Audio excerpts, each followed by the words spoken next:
কাউকে নিজের জীবনের চেয়ে বেশি ভালোবাসার অপরাধে যে এতটা নির্মম শাস্তি পেতে হয় তা আশরাফ আলীকে না দেখলে কেউ বিশ্বাস করবে না।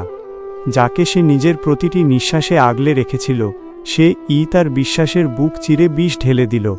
আজ আমাদের এই পরম করুণ কাহিনীটি শেষ পর্যন্ত দেখলে আপনার চোখের কোণে জল আসতে বাধ্য। অন্ধবিশ্বাসের শেষ ঠিকানা আশরাফ আলী ছিল এক অতি সাধারণ পরিবারের অত্যন্ত সহজ সরল ও একনিষ্ঠ এক যুবক। তার জীবনের একমাত্র স্বপ্ন, একমাত্র প্রার্থনা আর একমাত্র অস্তিত্ব ছিল সুলতানা আক্তার। সুলতানার একটা ছোট্ট মিষ্টি হাসির জন্য আশরাফ নিজের জীবনের সমস্ত সুখ বিসর্জন দিতে পারত। সকালে ঘুম থেকে ওঠা থেকে শুরু করে রাতে চোখ বোঝা পর্যন্ত তার প্রতিটি ভাবনায়, প্রতিটি প্রার্থনায় শুধু সুলতানাই বিরাজ করত। সুলতানাকে সে ভালোবেসেছিল কোনো শর্ত ছাড়া, কোনো চাওয়া পাওয়া ছাড়া, একদম অন্ধের মতো। আশরাফ বিশ্বাস করত পৃথিবীর সব মানুষ যদি মিথ্যে হয়ে যায় তবুও সুলতানা তার সাথে কখনো ছলনা করবে না। কিন্তু বিষাদময় সত্য হল সুলতানা আক্তারের ভালোবাসা ছিল শুধুই এক সুনিপুণ ও নিখুঁত অভিনয়। তার মুখ থেকে ঝরে পড়া আশরাফ, তোমাকে ছাড়া আমি বাঁচব না বাক্যগুলোর পেছনে লুকিয়েছিল নির্মম প্রতারণা।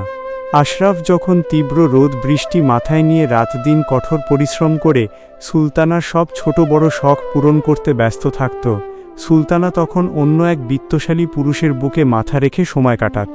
আশরাফের কষ্টার্জিত টাকায় কেনা উপহার সে গ্রহণ করত হাসি মুখে, আর আড়ালে সেই আশরাফকেই বলত অযোগ্য ও অনভিজাত। সে আশরাফের সরলতাকে দুর্বলতা ভেবে প্রতিদিন তার ভালোবাসার নিঃশব্দ হত্যা করত। কখনো কখনো আশরাফের শুভাকাঙ্ক্ষী ও বন্ধুরা তাকে সাবধান করার চেষ্টা করত, বলত, আশরাফ চোখ খোল, তুই যাকে নিজের ঈশ্বর ভেবে বসে আছিস সেই সুলতানা তোকে গোপনে ধোঁকা দিচ্ছে। আমরা তাকে অন্য পুরুষের সাথে রিকশায়, রেস্তোরাঁয় ঘুরে বেড়াতে দেখেছি। কিন্তু অন্ধপ্রেমের মোহে আচ্ছন্ন আশরাফ বন্ধুদের কথা বিশ্বাস করত না। উল্টো বুকে হাত দিয়ে গর্ব করে বলতো, তোমরা সুলতানাকে চেনো না, ও আমার নিঃশ্বাস, আমার ঈমান। ও যদি আমার সাথে বিশ্বাসঘাতকতা করে তবে এই দুনিয়ায় আর সত্যি বলে কিছু থাকবে না। আশরাফের এই অতিরিক্ত বিশ্বাসই শেষ পর্যন্ত তার জীবনের সবচেয়ে বড় কাল হয়ে দাঁড়ায়। দিনটি ছিল বর্ষণমুখর এক বিকেল। সুলতানার জন্মদিনে তাকে চমকে দেওয়ার জন্য আশরাফ তার জমানো সব টাকা দিয়ে একটা সোনার আংটি আর একগুচ্ছ তাজা লাল গোলাপ কিনেছিল।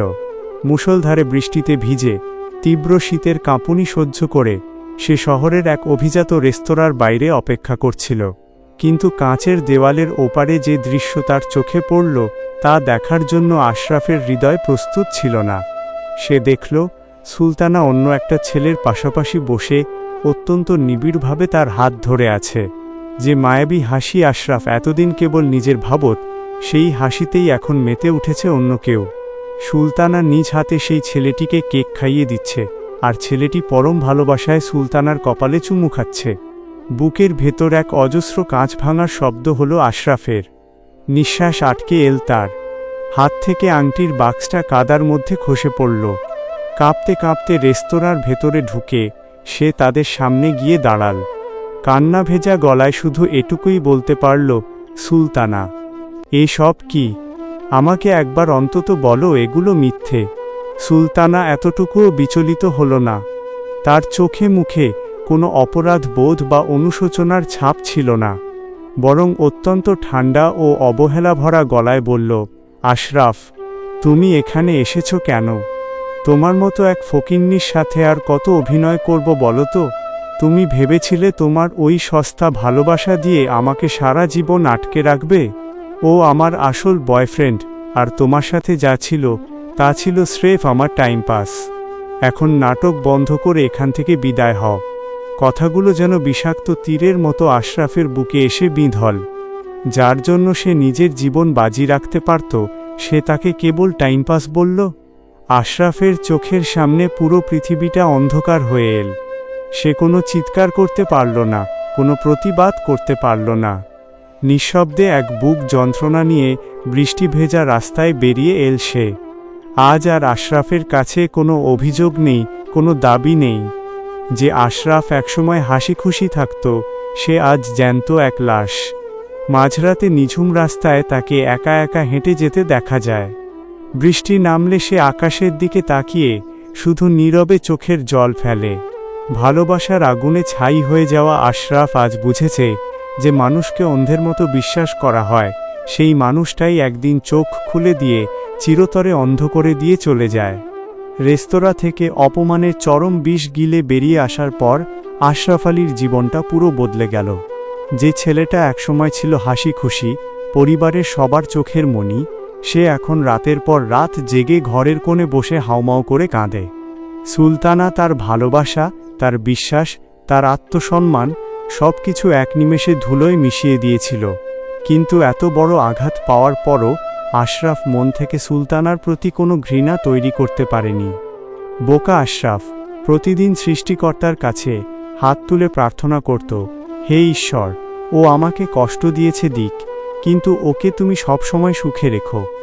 এদিকে কয়েক মাস পর আশরাফ খবর পেল যে বড়লোকের ছেলের জন্য সুলতানা তাকে ছুঁড়ে ফেলে দিয়েছিল, সেই ছেলেটি সুলতানার সাথে কয়েকদিন আনন্দ করে তাকে নির্মমভাবে ধোঁকা দিয়েছে। ছেলেটি সুলতানার সব টাকা পয়সা হাতিয়ে নিয়ে অন্য এক মেয়েকে বিয়ে করে বিদেশে পাড়ি দিয়েছে। সুলতানা এখন পুরোপুরি নিঃস্ব, অসহায় আর সমাজে মুখ দেখানোর মতো অবস্থায় নেই। তার আত্মীয় স্বজন, বন্ধুবান্ধব সবাই তাকে ত্যাগ করেছে। যেদিন আশরাফ এই খবরটা শুনল, তার বুকে যেন আবার নতুন করে আগুন জ্বলে উঠল। সুলতানা তাকে ধোঁকা দিয়েছিল সত্য, কিন্তু সুলতানার এই করুণ অবস্থা আশরাফ সহ্য করতে পারল না। নিজের জীবনে সমস্ত দুঃখ ভুলে সে ছুটে গেল সুলতানার কাছে। সুলতানা তখন রাস্তার পাশে এক পুরনো জরাজীর্ণ ঘরের সামনে বসে অঝরে কাঁদছিল। আশরাফকে সামনে দেখে সে আর চোখ তুলে তাকাতে পারল না। কান্না ভেজা গলায় বলল, তুমি কেন এসেছো আশরাফ? আমি তো তোমার জীবনটা ছারখার করে দিয়েছি। তোমার অন্ধ বিশ্বাসকে সস্তা ভেবে পায়ে পিষেছি। আমাকে গালি দাও, থাপ্পড় মারো, কিন্তু দয়া করে আমার সামনে এভাবে দাঁড়িয়ে থেকো না। আশরাফ কেঁদে ফেলে ধীর পায়ে সুলতানার সামনে হাঁটু গেড়ে বসল। সুলতানার চোখের জল মুছে দিয়ে বলল, তুমি আমাকে যতই আঘাত করো না কেন সুলতানা, আমার ভালোবাসায় তো কোনো ভেজাল ছিল না। তোমাকে যে আমি আমার নিজের চেয়েও বেশি ভালোবেসেছিলাম। তোমাকে এই অবস্থায় দেখে আমার বুকটা ছিঁড়ে যাচ্ছে। সুলতানা আশরাফের পা জড়িয়ে ধরে হাউমাউ করে কেঁদে উঠল, আমাকে মাফ করে দাও আশরাফ, আমি চিনতে ভুল করেছিলাম। কোনটা আসল ভালোবাসা আর কোনটা ছলনা তা আমি বুঝতে পারিনি। আমাকে আবার তোমার জীবনে ফিরিয়ে নাও, আমি আর কখনো তোমাকে কষ্ট দেব না। আশরাফ বিষণ্ণ হেসে সুলতানার মাথায় হাত রাখল। তারপর করুণ কণ্ঠে বলল, সুলতানা, যে কাঁচ একবার ভেঙে গুঁড়ো হয়ে যায় তা জোড়া লাগালেও দাগ থেকে যায়। আমি তোমাকে ক্ষমা করে দিয়েছি, কিন্তু আমার ভেতরে সেই আগের আশরাফকে তো তুমি সেদিনই মেরে ফেলেছ। আমি চাইলেই আর আগের মতো তোমাকে ভালোবাসতে পারবো না। তবে তুমি চিন্তা করো না, তোমার জীবনের সব ভাঙাচোরা দিনগুলো গুছিয়ে দেওয়ার দায়িত্ব আমার। পরের কয়েকটা মাস আশরাফ দিন রাত এক করে পরিশ্রম করল। নিজের শেষ রক্তবিন্দু জল করে টাকা জমা করল, শুধু সুলতানাকে নতুন করে একটা সুন্দর জীবন গড়ে দেওয়ার জন্য। সুলতানার একটা ছোট্ট ব্যবসা দাঁড় করিয়ে দিল, তার মাথার ওপর ছাদ এনে দিল। সুলতানা প্রতিদিন আশরাফের এই আত্মত্যাগ দেখে অনুশোচনার আগুনে পুরো তার ভাবত কত বড় মানিক সে অবহেলায় হারিয়ে ফেলেছে। অবশেষে একদিন সুলতানা সব গুছিয়ে দিয়ে আশরাফ তার সামনে একটা চিঠি আর একটা ছোট ব্যাগ রেখে চিরতরে চলে যাওয়ার জন্য পা বাড়াল। সুলতানা পেছনে ডেকে বলল, আশরাফ, তুমি কোথায় যাচ্ছ? আশরাফ পিছন ফিরে শেষবারের মতো অশ্রু সজল চোখে তাকাল। বিষাদময় কণ্ঠে বলল, তোমার পাপের শাস্তি তো তুমি পেয়েছ, কিন্তু আমার অপরাধ কি ছিল সুলতানা? আমার একটাই অপরাধ ছিল, আমি তোমাকে অন্ধের মতো বিশ্বাস করেছিলাম। আজ তোমার সব কিছু আছে, শুধু আমি নেই। ভালো থেকো। কথাটি বলেই আশরাফ কুয়াশাচ্ছন্ন রাস্তার গভীরে মিলিয়ে গেল। সুলতানা সেই চিঠিটা খুলে দেখল, সেখানে লেখা, আমি হয়তো হেরে গেছি, কিন্তু আমার ভালোবাসা জিতে গেছে। তোমাকে সুখে দেখে গেলাম, এটাই আমার শেষ জয়। আজও আশরাফ আলী বেঁচে আছে, কিন্তু সে আর কারোর ভালোবাসায় বিশ্বাস করে না। সে এখন এক জীবন্ত লাশ, যে কেবল নিঃশ্বাস নেয়, কিন্তু যার ভেতরে কোনো অনুভূতি বেঁচে নেই। আশরাফ আলীর মতো এমন হাজারো খাঁটি মনের প্রেমিক আজও আমাদের সমাজে নিঃশব্দে কেঁদে বেড়ায়। সত্যিকারের ভালোবাসার কখনো মৃত্যু হয় না, কিন্তু অন্ধবিশ্বাসের করুণ পরিণতি আমাদের বুক চিরে দেয়। আজকের এই গল্পটি যদি আপনার হৃদয়ে বিন্দুমাত্র দোলা দিয়ে থাকে, যদি আশরাফের এই নীরব কান্না আপনার চোখে জল এনে থাকে, তবে দয়া করে আমাদের চ্যানেলটি সাবস্ক্রাইব করে পাশে থাকা বেল আইকনটি চেপে দিন। আপনার একটি সাবস্ক্রাইব আমাদের নতুন কোনো ভালোবাসার গল্প বলার অনুপ্রেরণা দেবে।